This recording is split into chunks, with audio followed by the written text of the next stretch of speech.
All right, so this is one I talk to a lot of brands about. It's to get out of the business of creating cases yourself. Whomever is responsible for the Amazon account, they are likely the ones that are having to create cases for a variety of reasons, typically reactionary, but there's issues each and every week, and there's things that need to be handled.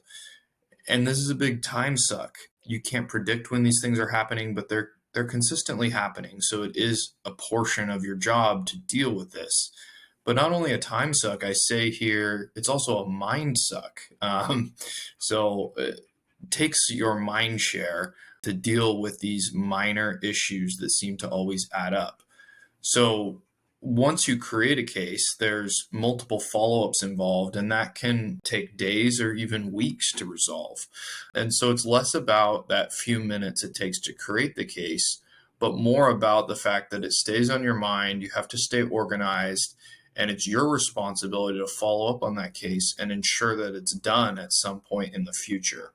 So I just detail out here in this PDF what using a VA would look like when you're creating a case. So instead of going into Amazon system and creating a case, you would just send those pertinent details to your VA, either by creating a task in Gdesk or sending an email through the Quick Create email address.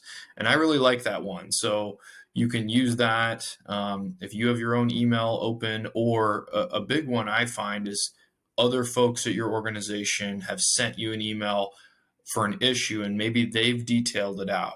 So instead of you having to regurgitate that, you can just hit forward on that email and send that information onto your VA, is, perhaps with a couple small directions, but perhaps your colleague has provided a lot of the detail because they're the one that uncovered the issue.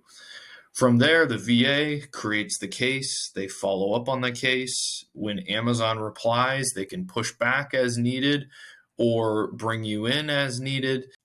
But if you're not needed, they can take that full circle. Once Amazon claims the issue is resolved, they would then verify that that is in fact true. And as we know, it seems like about half the time when Amazon says something's done, it's not actually done. And so we need to make sure that we reopen the case if it's not actually done and not let that time out. As you know, if you don't action a case in a short amount of time, then you can't reopen it. So you've got to stay right on top of it. And when you have many competing priorities, myself included, I'm guilty of this, of just letting a case, I come back to it later and it's been too long to reopen it and I have to start the process back over. So a VA is never going to fail in that. They're on these things daily, making sure that that is taken through to completion. So I also just include a list of samples of if you're kind of wondering what types of cases, but ultimately anything they can do. Even if you have a question for Amazon, which is of course not listed in this list of bullet points, these are kind of the more generic things that I see come up often. But if something doesn't make sense and you need to get more information, they can go ahead and submit a case like that. So anyways, get out of the business of creating cases and get this over to the VA and get this out of your mind as well. And you will have a sigh of relief when that happens. So